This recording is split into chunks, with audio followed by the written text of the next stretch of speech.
Good morning to everyone. My name is Annelore, and I was born in Germany and studied medicine there, and I've been living for 35 years now in Rome, Italy, working as a clinical psychiatrist, first in the community services and now as a private practitioner. The other authors, Laura Petrucci, she is a psychiatrist in Göppingen, Germany, and Roberto Homberg is a clinical psychologist in Rome too. Before starting, I'd like to remember that this Congress is somehow in memory of Christian Müller. And I'd just like to add that we had the opportunity of experiencing his really kind interest and curiosity when he contributed some articles to the Journal of Psychiatry, which I'm going to mention later. Please do excuse that I read in English, but my English is not sufficient to speak freely. Okay, now we go and have a nice... Oh, I'm also introducing my name. Vanessa, she's helping me with the internet as I'm so clumsy. So here we have a nice map of Italy. And when talking about psychotherapy of psychosis in Italy, prestigious and famous names like Gaetano Benedetti and Luciano come to mind, persons who actually did that much work in time in Italy. So today I want to introduce a group of psychotherapists who do work in the background. They aren't very much known yet abroad, although it's a consistent and vital group that deals with a considerable number of psychotic patients and has been active for more than 25 years. I'm talking about what I call the Roman approach, a group of about 170 therapists who share the same approach and work mainly in central Italy and in the capital Rome. Could you speak a little closer? Maybe I'll take it. Roughly spoken, one half of their working places is in the public services, the other half works in private practices. As you can see, there are about 220 working places, equally divided between public and private working places. Meanwhile, we can speak of 3 generations of the Romans, and I myself belong to the first generation. I started working as a psychotherapist 24 years ago, and in order to come into these odd scientific numbers, I did discounting that I did on something like 30,000 hours of psychotherapy since then. Oh boy. As many other colleagues, I started group therapy 9 years ago, and today I conduct 4 groups with 8 to 14 people each. About 1/5 of my patients has been diagnosed with psychotics.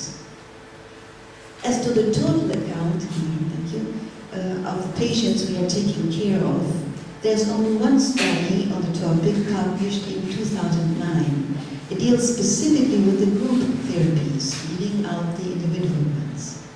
According to this study, in 2009, more than 400 patients with psychosis participated in group therapy with Roman approach therapists, while the total number, as you can see from the slide, is about 1,500 patients. Now the numbers are certainly higher because time has passed and individual therapies have to be considered.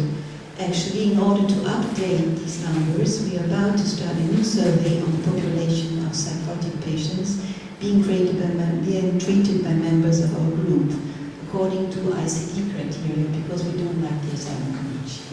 And this time considering individual and group therapy.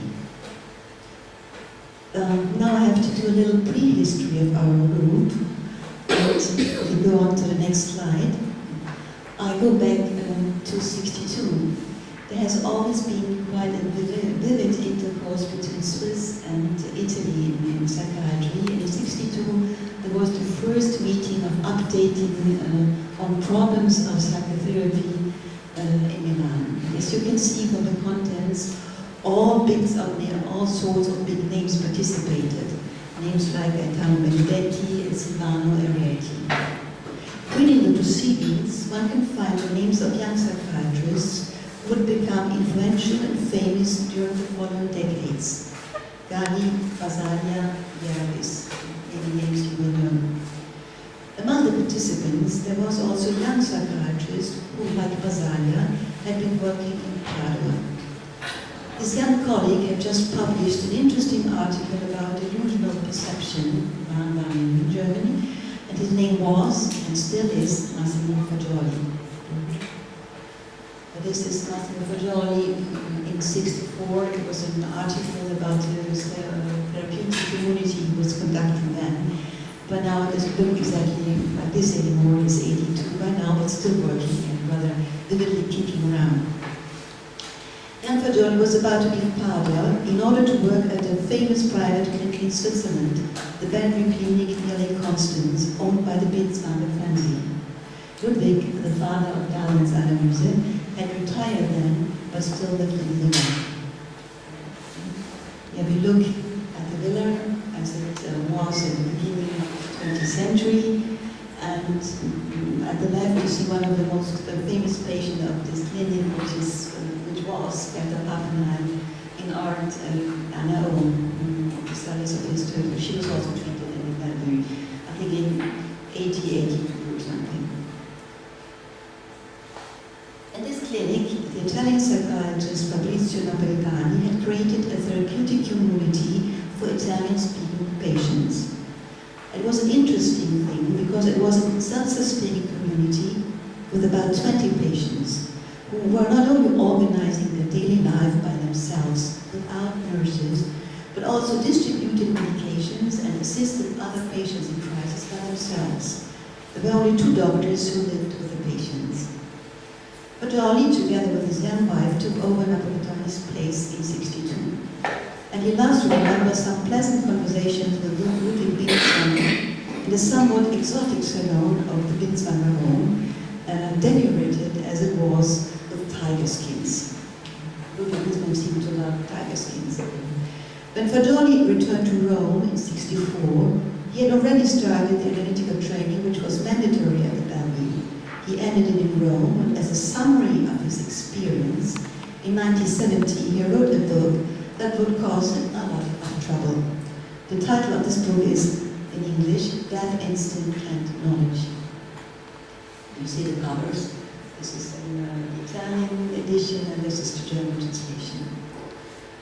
I have to say something about this terrifying title. The concept of death instinct, which Freud had discussed in his essay Beyond the Pleasure Principle of 1920, attracted Fagioli, but his conclusion, as a matter of fact, diverged strongly from Freud's ideas on the topic he was here. And the word knowledge in the title refers to the idea that mental illness implies a lack of knowledge as far as reality is concerned. We may consider this capability of erkenntnis as a synonymous to the classical psychiatric concept of Realitätsbezug, or reality contact, as the English say, which is of course lacking in psychosis.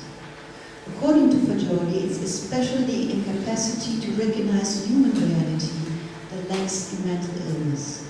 He thus distinguishes between a knowledge of non-human nature and things on one hand, and the knowledge of oneself and the other human beings on the other. Fagioli's book, which gives amazing examples of dream interpretation, starts with the case history of a male patient whose diagnosis was schizophrenia. This underlines his conviction that any psychodynamic approach should be applicable for psychosis as well, and maybe first of all.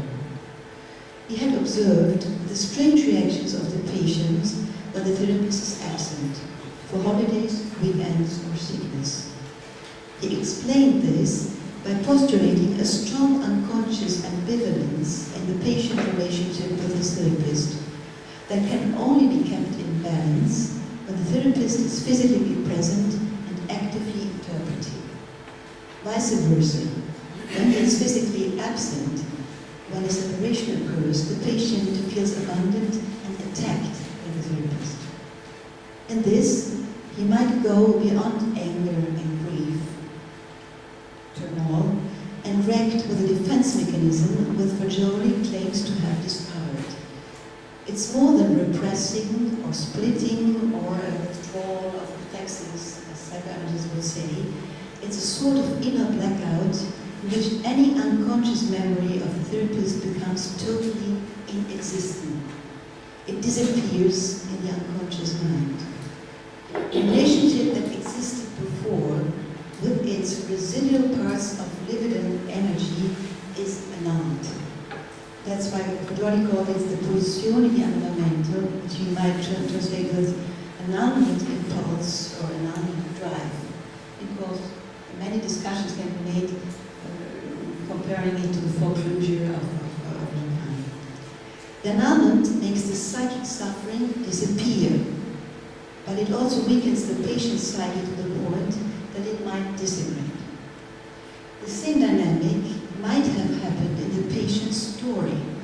For example, when someone important to him or her, a parent or sibling, had died.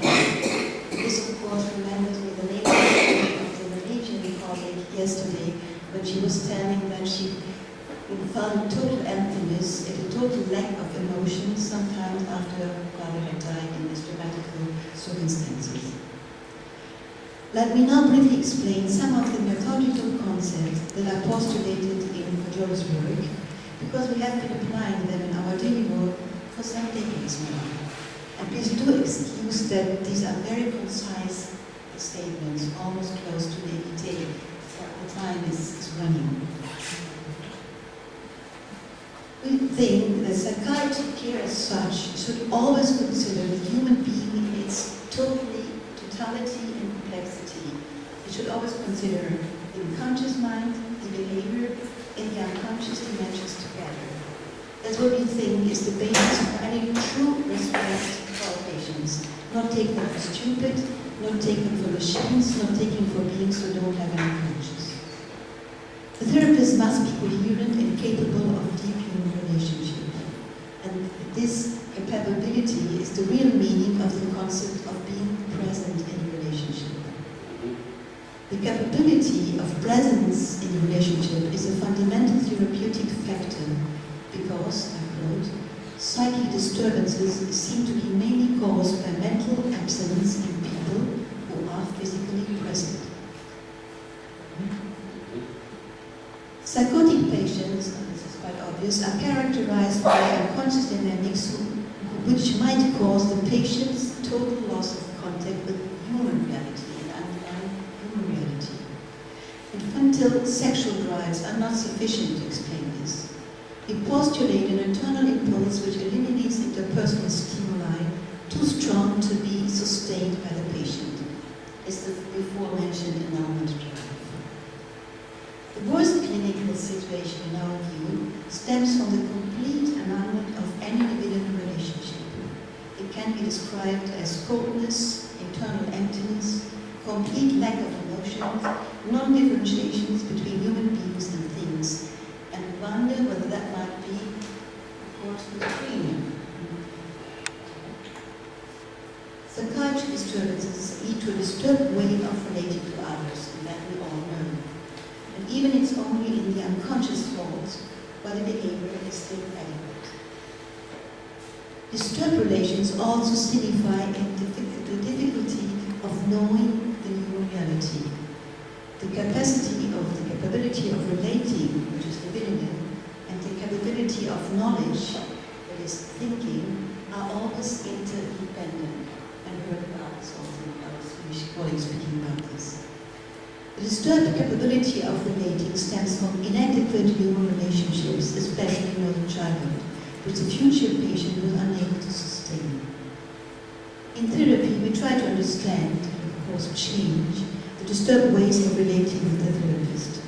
Our hypothesis is that an improvement of relating to the therapist will first conduct to an improvement of relating to others, and generally speaking, be followed by a reduction of clinical symptoms, to say the least. In other words, we don't work directly on the symptoms, but sometimes very cautiously interpret the therapeutic relationship, trying to modify it in a positive way. So, in conclusion, our work doesn't consist in adding something to the patient's psyche.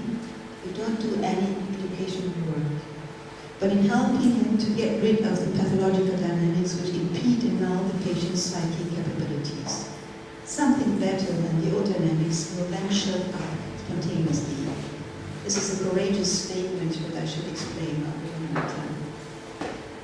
Now let's get back to Fagioli and his book. Initially, his intention was certainly to reform and revise existing theories, but almost inevitably he arrived at different conclusions, offering a concept of the unconscious mind that either motivates the reader to re-examine thoroughly his ideas on the subject, or to throw the book in the dustbin. The Italian Psychoanalytic Society chose the second way and expelled Fagioli and his publisher in 1976 from its rank. The book and its author survived, and today Death, Instinct and Knowledge is a cult book, and it is considered as fundamental for the so-called Teoria della Nascita, which in English could be translated with birth theory. Oh, right, that's great. No, some basic contents of this birth theory. The author does not agree with the assumption that mental diseases reflect the regression to early childhood phases of mental development. And that is a paradigm that has been still reigning in psychiatry, psychology, in social science for many, many years. It is suggested that the human psyche, what we would call the original ego, generates itself in the precise moment of birth. So we don't think there is a psychic situation of the fetus before birth. We think it's exactly in the moment of birth, not before and not after birth. This original ego stems from a defense impulse against the strong stimuli experienced at birth, especially the first stimulation of the retina by the light. This defense mechanism is called by Fagioli the disappearance fantasy, the fantasy is This original ego has the capability of relating and reacting to the psychic qualities of the caregivers. It is not split, but is very fragile.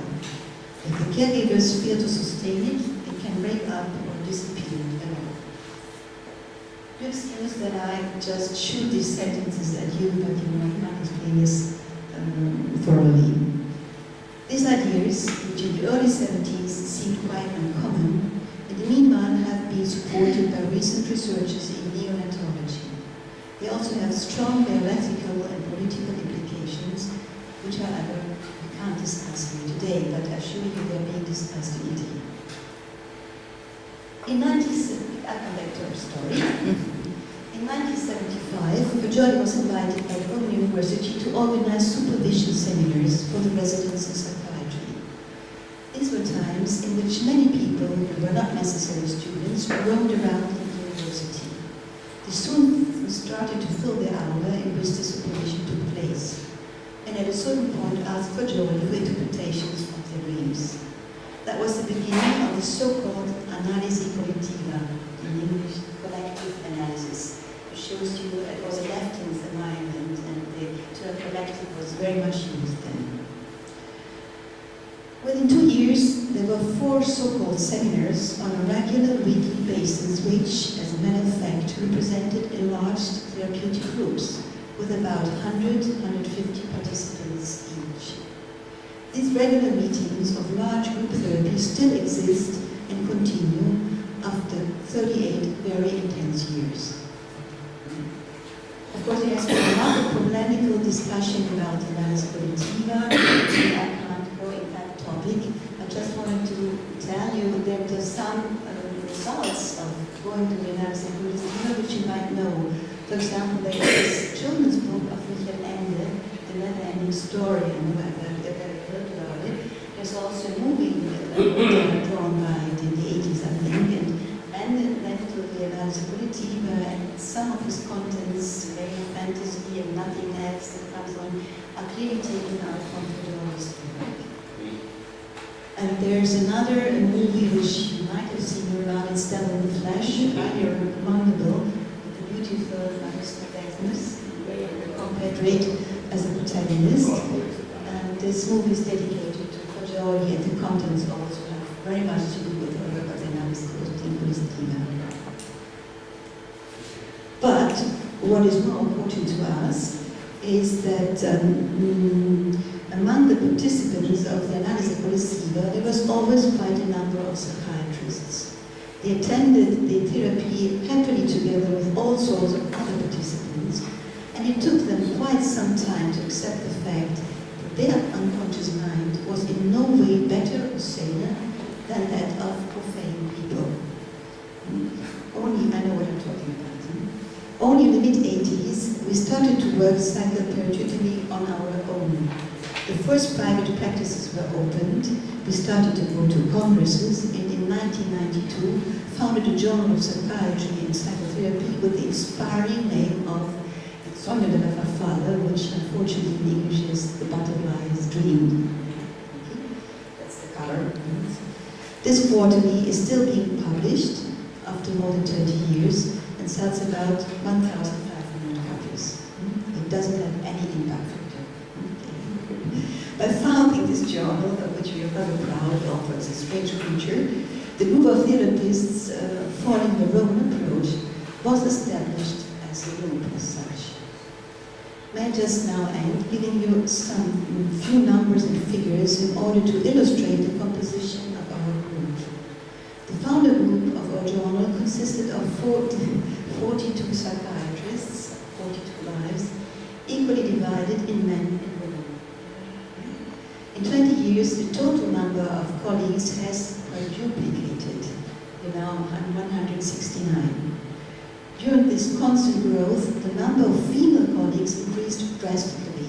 By now, they represent roughly 2/3 of the actual group. The increase of female members is not caused mainly by the psychologists who are in our group since 1998, but by young female psychiatrists. As you can see, about 64% of the whole group are constituted by women. Most of them are young psychiatrists, and I think it's a little higher than the usual percentages, yes. Okay, before we have talked about the method our group is applying, quite a lot. In conclusion, I'd like to explain very briefly the way we see dream interpretations. As you can see, as I said before, that the core of our work is the curative interpretation of the patient's unconscious relationship with the therapist and with the other group members. And this refer, of course, to the patient's behavior, but also to the dreams they spontaneously tell us, and they usually always do. And dreams are not considered as wish fulfillment, desire fulfillment, but as thoughts and images that deal with human reality. As the ancient poet Homer already told in Ulysses' Voyages, dreams either tell the truth, we say they express intuitions, or they propose lies, negations, on the human reality. And they can be interpreted directly by the therapist without free associations, as they usually refer to the therapeutic relationship, and I, the therapist, have been living through this relationship as well. So I can know when we dream something, whether it corresponds to what happened, or whether you're leaving out something, and adding something, or altering something in the rest of the day. And this, I skip this, although it's a beautiful example of a dream who has some intuition in it, because there was a woman telling somehow to this therapist that the real big problem is that people seem to be in touch, they seem to be emotionally present, but actually underneath there's something mechanical, there's coldness, there's emptiness, there's a mechanical puppet and not a real feeling. Okay, now you ask, what do we do with psychotic patients who often don't tell dreams or don't seem to dream at all? Well, still their way of relating can be observed and cautiously interpreted. For example, why they skip appointments, or how the worst is get stronger, or why they need hospitalization when they goes to holidays, which was always a period of absence of the therapist. We can also interpret the social story, for example, why he or she felt ill after the death of the parent. By doing so, we are able to show that symptoms have meanings. They are linked to a relationship and are not that incomprehensible and thus frightening at all. That usually gives back some self-esteem to the patient and diminishes their despair that they will never be able to understand what is going on. It is also in line with our intention to work in two directions, frustrating the black hole communications in a relationship, but also showing to the patient his residual capacities to love and to know. which in one way or the other do exist in every patient.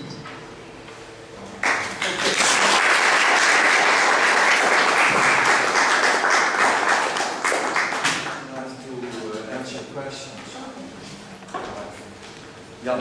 Now, I would thank you. My name is Jan and I'm philosopher of psychiatry.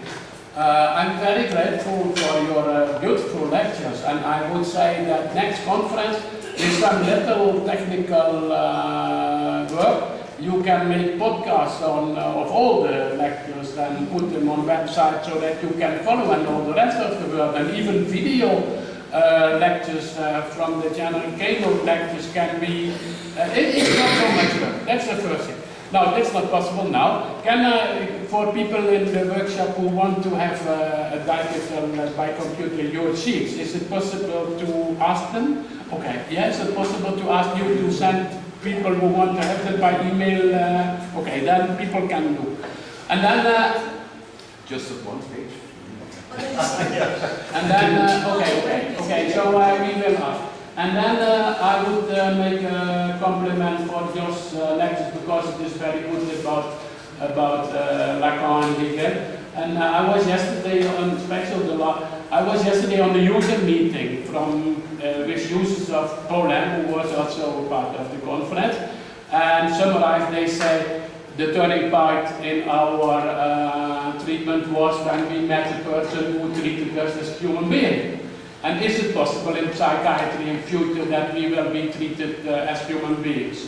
In general, I don't think that's possible next generation, but you told that you, in your lecture, that it would be good to treat people as human beings. That was very important. So it was good relation with, but no, I'm not only a philosopher of psychiatry, but also suffering severe with autism, and I made an appointment with a professor. But I would say, strategically, you have to say, because I'm board member of Autism Europe and they organize Congress, no analysts are allowed to come there because there is such a great problem between autism and I think we know your message. Huh? And we know your message. Okay. And I think I can answer that as long as we can speak and listen, that we can treat psychotic patients. As human beings? As human beings, yes. You asked. Well, I have a question for you, because nowadays in neuroscience, a lot of investigation is made in research in the unconscious, and they try to find it in the brain. Do you think it's possible to find the unconscious, what for me is a effect of speaking, that you can find it in the brain?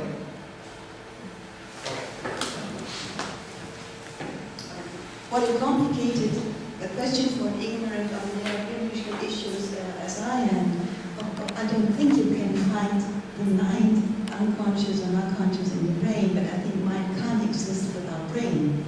So there are some brain functions which must be there in order that there is mind, conscious or not conscious. What I'm interested in, there is some neurobiological research going on. There's a guy called Bauer in Germany who did interesting books on it, is that there's the exclusion mechanisms. If a person gets completely excluded by his peers or by society, there are certain change in his, prefrontal structures. I'm sorry, I'm ignorant, but perhaps non-science. So there are some neurological evidence for the fact that what we call the numbness, does have some traces in the neurological systems, but that doesn't mean that you can see or kind of on some procedures deep unconscious. That's ridiculous to me. I agree with that. Are there more questions from the audience? No. Well, it's time, yes. So we have to, it's 10 o'clock. So we have to stop. I thank you very much, the speakers.